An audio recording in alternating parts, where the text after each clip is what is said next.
Hello दोस्तों, स्वागत है आपका मेरे चैनल एनसीडी पाठशाला में। अगर आप मेरे चैनल पे नए हैं तो चैनल को सब्सक्राइब करें। अब वीडियो अच्छी लगे तो लाइक करें और हाँ, घंटी दबाना ना भूलें क्योंकि मैं ऐसे ही इन्फॉर्मेटिव वीडियोस आगे भी लाता रहूँगा। अगर आप अपने पैसों पर हाई रिटर्न और लो रिस्क चाहते हैं तो मेरे चैनल के साथ जरूर जुड़ें। तो चलते हैं, बात करते हैं यहाँ पर गोल्ड ईटीएफ और गोल्ड फंड में क्या क्या डिफरेंसेस हैं। तो आप इस वीडियो को पूरे अंत तक देखें ताकि आपको कोई भी डाउट ना रहे। फिर भी अगर आपको कोई डाउट रहता है तो आप वीडियो के नीचे कमेंट करना ना भूलें। अगर आपको डिटेल में जानना है ईटीएफ क्या है और गोल्ड फंड क्या है तो आप आई बटन में दिए गए वीडियो को जरूर से चेक करें। जैसा कि बात करते हैं गोल्ड ईटीएफ की, पहले गोल्ड ईटीएफ यानी गोल्ड एक्सचेंज ट्रेडेड फंड, ये मार्केट में लिस्टेड होता है जहां पर आप इसे बाई या फिर सेल कर सकते हैं। बात करते हैं बाई या सेल कैसे कर सकते हैं। जैसे नॉर्मली आप स्टॉक्स को बाई या फिर सेल करते हैं उस हिसाब से आप गोल्ड ईटीएफ को भी मार्केट में बाई और सेल कर सकते हैं। आपको जानकारी के लिए मैं बता देता हूँ, गोल्ड ईटीएफ यहाँ पर फिजिकल गोल्ड को रिप्रेजेंट करते हैं।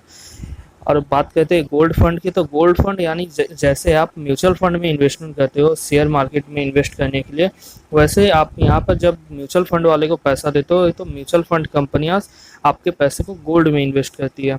सो अगर आपको और जानकारी चाहिए तो आप आई बटन में दिए गए वीडियो को चेक कर सकते हैं।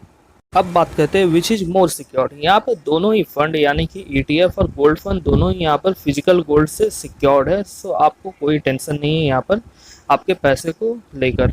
अब हम बात करते हैं एक्सपेंस की। पहले हम बात करते हैं गोल्ड ईटीएफ के लिए। गोल्ड ईटीएफ में जैसे आप इन्वेस्ट करते हो तो आपको यहाँ पर एक एक्सपेंस रेशियो देना पड़ता है जो कि एक नॉमिनल चार्जेस रहता है। नॉर्मली ये 0.5% से लेकर 1% या 1.5% तक का चार्ज रहता है। यहाँ पर कोई भी एंट्री लोड एग्जिट लोड वगैरह नहीं रहता है। यहाँ पर सिर्फ एक हो जाता है यहाँ पर एक्सपेंस रेशियो, प्लस आप मार्केट से जैसे बाई या फिर सेल करते हो तो उसके लिए जो आपको ब्रोकरेज चार्जेस देना पड़ते हैं वो लगता है। फिर बात करते हैं यहाँ पर म्यूचुअल फंड की। तो म्यूचुअल फंड में जैसे आप इन्वेस्ट करते हो तो यहाँ पर आपको 3 एक्सपेंसेस होते हैं। पहला तो हो गया एक्सपेंस रेशियो, दूसरा हो गया एंट्री लोड, तीसरा हो गया एग्जिट लोड। यहाँ पर हर म्यूचुअल फंड के अपने अपने हिसाब से चार्ज किए जाते हैं रुपए। ताकि अगर आप और जानना चाहते हैं तो आप गोल्ड म्यूचुअल फंड वाले वीडियो को जरूर से देखें। अब बात करते हैं यहाँ से एग्जिट कैसे होते हैं। जैसे नॉर्मली आप ईटीएफ में अगर बाई कर रहे हो तो ईटीएफ में जैसे आप बाई कर रहे हो एक्सचेंज के थ्रू, उस हिसाब से आप एक्सचेंज के थ्रू सेल भी कर सकते हो। मान लेते हैं आप ईटीएफ में बाई कर रहे हो, वहाँ पर लिक्विडिटी नहीं है बाई करने के बाद, तो आपके पास एक ऑप्शन रहता है कि आप अपने ईटीएफ को डायरेक्ट अपनी एएमसी कंपनियों को सेल कर सकते हैं या फिर रिडीम कर सकते हैं। लेकिन वहाँ पर कुछ क्राइटेरिया रहता है जो कि हर एएमसी कंपनियों के अपने अपने हिसाब से वो अपने क्राइटेरिया बनाते हैं। अब बात करते हैं म्यूचुअल फंड की। तो म्यूचुअल फंड में आप जैसे यहाँ पर इन्वेस्ट करते हो उस हिसाब से आप यहाँ पर रिडीम करने की भी आपको ऑप्शन मिलती है। सो हर म्यूचुअल फंड के अपने हिसाब से रिडीम करने की ऑप्शन आपके पास आती है। अब यहाँ पर बात करते हैं रिटर्न की। रिटर्न किस में ज़्यादा है? अगर आप यहाँ पर कंपेयर करोगे रिटर्न की तो यहाँ पर डिपेंड करता है कि आप कौन से फंड में और कौन से म्यूचुअल फंड में इन्वेस्ट कर रहे हो। यहाँ पर जैसे हर एक अपने ईटीएफ के अलग चार्जेस रहते हैं और हर एक अपने म्यूचुअल फंड के भी अलग चार्जेस होते हैं। तो यहाँ पर आपको कंपेयर करके यहाँ पर इन्वेस्टमेंट करना पड़ेगा। अब बात करते हैं सरप्राइजिंग फैक्ट की। जैसे कि मैंने आपको बताया, यहाँ पर ईटीएफ फिजिकल गोल्ड को रिप्रेजेंट करते हैं और यहाँ पर जैसे एएमसी कंपनियां फिजिकल गोल्ड खरीद कर अपने कस्टोडियन के पास रखती है। तो यहाँ पर जैसे आप ईटीएफ में इन्वेस्ट कर रहे हो तो आप एक तरह से डायरेक्टली फिजिकल गोल्ड में इन्वेस्ट कर रहे हो। लेकिन यहाँ पर बात करते हैं म्यूचुअल फंड की। तो जैसे आप म्यूचुअल फंड में इन्वेस्ट करते हो तो म्यूचुअल फंड कंपनियां आपके पैसों को इन्वेस्ट करती है गोल्ड ईटीएफ में। जी हाँ, यहाँ पर जैसे गोल्ड ईटीएफ में वो इन्वेस्ट करती है तो यहाँ पर एक तरह से आप बोल सकते हो यहाँ पर इनडायरेक्टली आप गोल्ड ईटीएफ में ही इन्वेस्ट कर रहे हो।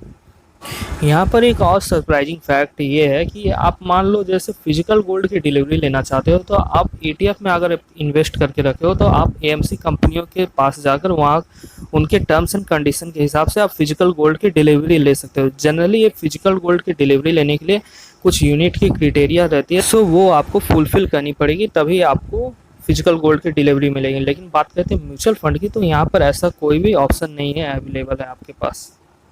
यहाँ पर बात करते हैं जैसे आप गोल्ड ईटीएफ में अगर आप इन्वेस्ट करना चाहोगे तो यहाँ पर आपको जैसे नॉर्मली डीमेट अकाउंट की ज़रूरत पड़ती है शेयर्स वगैरह परचेस करने के लिए, वैसे यहाँ पर ईटीएफ बाई करने के लिए भी आपको डीमेट अकाउंट की ज़रूरत पड़ेगी। लेकिन अगर आप म्यूचुअल फंड में इन्वेस्ट करोगे तो ऐसा यहाँ पर कोई रिक्वायरमेंट नहीं है। अब बात करते हैं how you can be benefited by ETF. यहाँ पर जैसे मैं बताता हूँ, ईटीएफ जैसे कि स्टॉक एक्सचेंजेस पे लिस्टेड होती है तो यहाँ पर कभी कभी आपको ऐसा भी मौका मिल सकता है कि स्टॉक्स एक्सचेंज पे ट्रेडेड वैल्यू एनएवी से भी कम हो।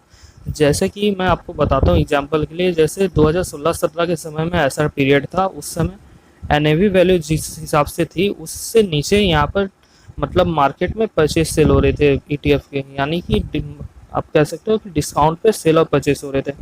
जैसे उस समय किसी ने अगर डिस्काउंट में ईटीएफ खरीदा होगा तो उन्होंने हो सकता है कि एएमसी कंपनियों के पास जाकर अपने ईटीएफ यूनिट्स को रिडीम कर लिया, और रिडीम जब ये यूनिट्स होती है तो वो एट पार होती है, यानी कि जिस हिसाब से एनएवी वैल्यू रहेगी उस वैल्यू पर ये रिडीम होगी। सो इस तरह से पास्ट में कई लोगों ने फ़ायदा भी उठाया। सो अभी के वीडियो में बस इतना ही। सो अभी के लिए bye bye, thank you for watching.